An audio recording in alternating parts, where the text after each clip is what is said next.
ദൈവനാമത്തിന് മഹത്വം ഉണ്ടാകട്ടെ. ഒരിക്കൽ കൂടെ നിങ്ങൾക്ക് എല്ലാവർക്കും ഈ വീഡിയോ സീരീസിലേക്ക് വന്ദനം ചെയ്യുന്നു. ഈ വീഡിയോസ് നിങ്ങൾക്ക് പ്രയോജനപ്പെടുന്നു എന്ന് ഞങ്ങൾ പൂർണ്ണമായിട്ട് വിശ്വസിക്കുന്നു. ബൈബിളിൻ്റെ വെളിച്ചത്തിലുള്ള രക്ഷയെക്കുറിച്ചുള്ള സന്ദേശമാണ് നമ്മൾ ചിന്തിച്ചുകൊണ്ടിരിക്കുന്നത്.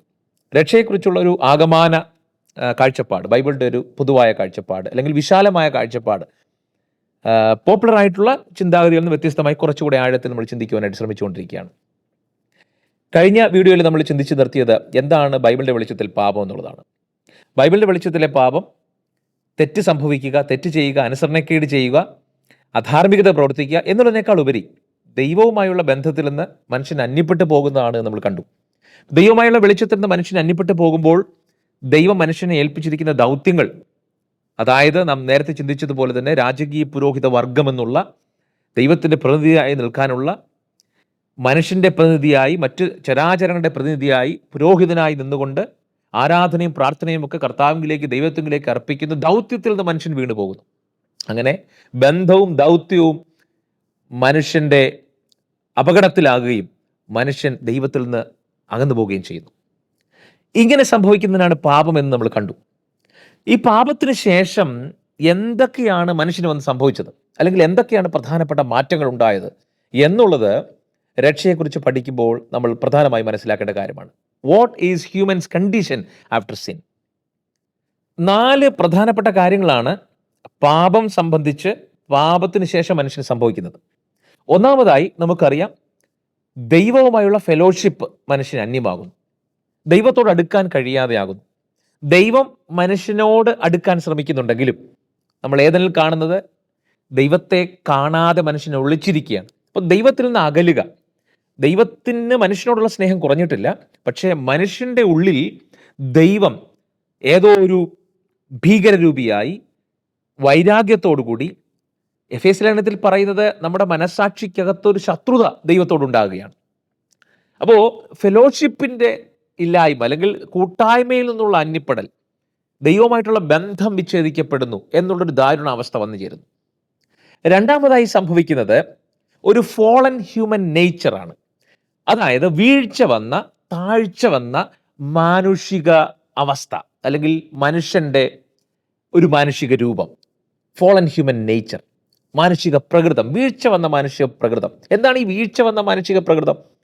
നമ്മൾ റോമാലേഖനമൊക്കെ വായിക്കുമ്പോൾ 7-ാം അധ്യായത്തിൽ പ്രധാനമായിട്ട് കാണുന്നുണ്ട്, നന്മ ചെയ്യുവാൻ ആഗ്രഹിച്ചിട്ടും എനിക്ക് ചെയ്യുവാനായിട്ട് കഴിയുന്നില്ല എന്ന് പൗലൂസൊക്കെ വിലപിക്കുന്നതായിട്ട് നമ്മൾ കാണുന്നുണ്ട്.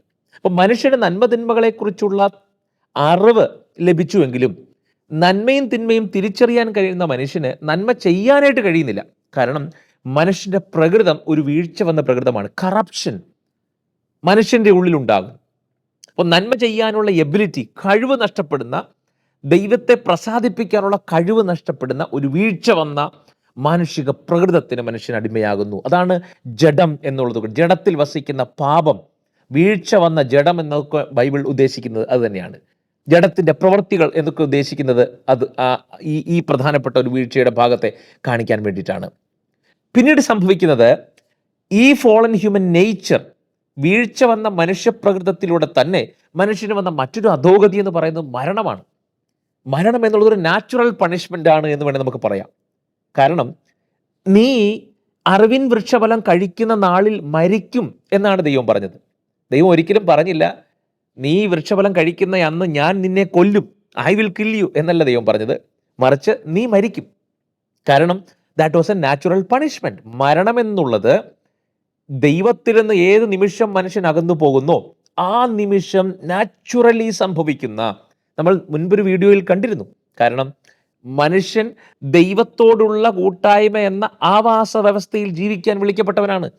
ആ ആവാസ വ്യവസ്ഥയ്ക്ക് വെളിയിൽ, അല്ലെങ്കിൽ ദൈവമായിട്ടുള്ള ബന്ധത്തിന് വെളിയിൽ മനുഷ്യനൊരു നിലനിൽപ്പയില്ല.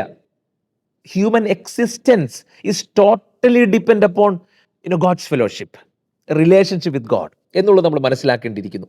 അപ്പോൾ മരണം സംഭവിക്കുന്നു. വീഴ്ച വന്ന മനുഷ്യ പ്രകൃതം മാത്രമല്ല, മരണമെന്ന ഒരു പണിഷ്മെൻറ്റ് അത് നാച്ചുറലി വന്നാണെന്ന് ഞാൻ പറഞ്ഞു. അത് ദൈവമായ കൂട്ടായ്മയിൽ നിന്ന് അന്യപ്പെട്ടു പോകുമ്പോൾ സംഭവിച്ചു ചേരുന്ന, വന്നു ചേരുന്ന ഒരു ദുരിതമാണ്.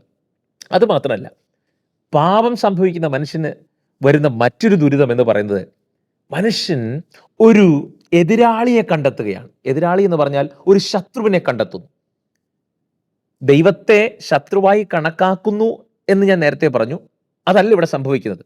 മനുഷ്യന്റെ യഥാർത്ഥ ഒരു ശത്രുവുണ്ടെന്ന്, അല്ലെങ്കിൽ മനുഷ്യനെ തകർക്കുന്ന ഒരു ശത്രുവുണ്ടെന്ന് ഇവിടെ നമ്മൾ തെളിഞ്ഞു കാണുന്നു. അതെന്താണ്? പിശാചാണ്. ഏദനിൽ നുഴഞ്ഞു കയറി വന്ന മനുഷ്യനെ തകർക്കാൻ, ദൈവവുമായുള്ള ബന്ധത്തിൽ നിന്ന് മനുഷ്യനെ അകറ്റാൻ, ദൈവം മനുഷ്യന് കൊടുക്കുന്ന പദവികളൊക്കെ തട്ടിയെടുക്കാൻ ഒരു എതിരാളി അവിടെ രൂപം കൊള്ളുകയാണ്. അപ്പോൾ പാപം വന്ന മനുഷ്യന് ഒരു എതിരാളി ഉണ്ട് എന്ന് മനസ്സിലാക്കാനായിട്ട് കഴിയുന്നു, അല്ലെങ്കിൽ ഒരു എതിരാളിയുടെ സാമീപ്യം മനസ്സിലാക്കാനായിട്ട് കഴിയുന്നുണ്ട്.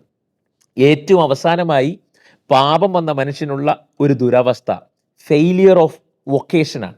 എന്ന് പറഞ്ഞാൽ ദൈവം കൊടുത്ത ദൗത്യങ്ങൾ അവന് ചെയ്യാൻ കഴിയാതെയായി പോകുന്നു. ദൈവം അവനെ ഏൽപ്പിച്ച എല്ലാ സ്ഥാനങ്ങളും അവന് നഷ്ടപ്പെട്ടു പോവുകയാണ്. ഞാൻ കഴിഞ്ഞ വീഡിയോയിൽ ഓർപ്പിച്ച ആ ഒരു പ്രധാനപ്പെട്ട ഉപമയിലേക്ക് വീണ്ടും നിങ്ങളുടെ ശ്രദ്ധ തിരിക്കുകയാണ്. അപ്പൻ്റെ ഭവനത്തിൽ നിന്ന് മകൻ ഇറങ്ങിപ്പോയി കഴിഞ്ഞപ്പോൾ അപ്പൻ്റെ സ്വത്തെല്ലാം കൊണ്ടാണ് പോയത്. പക്ഷേ അപ്പൻ്റെ സാമീപ്യത്തിൽ നിന്ന് അകന്നുപോയ മനുഷ്യന് ആ മകന് സ്വത്ത് എന്ത് ചെയ്യണമെന്നറിയില്ല, എങ്ങനെ ജീവിക്കണമെന്നറിയില്ല. അപ്പനുമായുള്ള ബന്ധത്തിൽ മാത്രമേ ആ മകന് ജീവിക്കാൻ കഴിയുമായിരുന്നുള്ളൂ, വളർച്ച സാധ്യമാകുമായിരുന്നുള്ളൂ. അത് മാത്രമല്ല, അപ്പൻ്റെ ഭവനത്തിൽ നിന്ന് ഇറങ്ങിപ്പോയ മകന് അപ്പൻ്റെ ഭവനത്തിലെ എല്ലാ വാഴ്ചയും അവസാനിക്കുകയാണ്. He was raining like A king at the fathers house. അവൻ അപ്പൻ്റെ ഭവനത്തിനൊരു രാജകുമാരനായിരുന്നു. പക്ഷെ അവൻ ഓർത്തു, അപ്പൻ്റെ ഭവനത്തിന് വെളിയിലൊരു വാഴ്ചയുണ്ടെന്ന്, അപ്പൻ്റെ ഭവനത്തിന് വെളിയിലാണ് അവന് സുഖമനുഭവിക്കാൻ കഴിയുമെന്നൊരു മിഥ്യാധാരണ വന്ന് പിടിച്ചപ്പോൾ അവൻ്റെ വാഴ്ച അവിടെ അവസാനിക്കുന്നു. അത് മനസ്സിലാക്കണമെങ്കിൽ അപ്പൻ്റെ ഭവനത്തിലേക്ക് അവൻ മടങ്ങി വരുമ്പോൾ അപ്പൻ ആ മകന് കൊടുക്കുന്ന ദൗത്യങ്ങൾ, ചെരുപ്പിടിയിക്കുന്നു, അവൻ്റെ വിരലിൽ മോതിരമണിയിക്കുന്നു, അതുപോലെ തന്നെ അവനെ വിശേഷ വസ്ത്രം അണിയിക്കുന്നു. നോക്കൂ, ബന്ധത്തിലേക്ക് തിരിച്ചു വന്ന മകൻ വാഴാൻ തുടങ്ങുന്നു.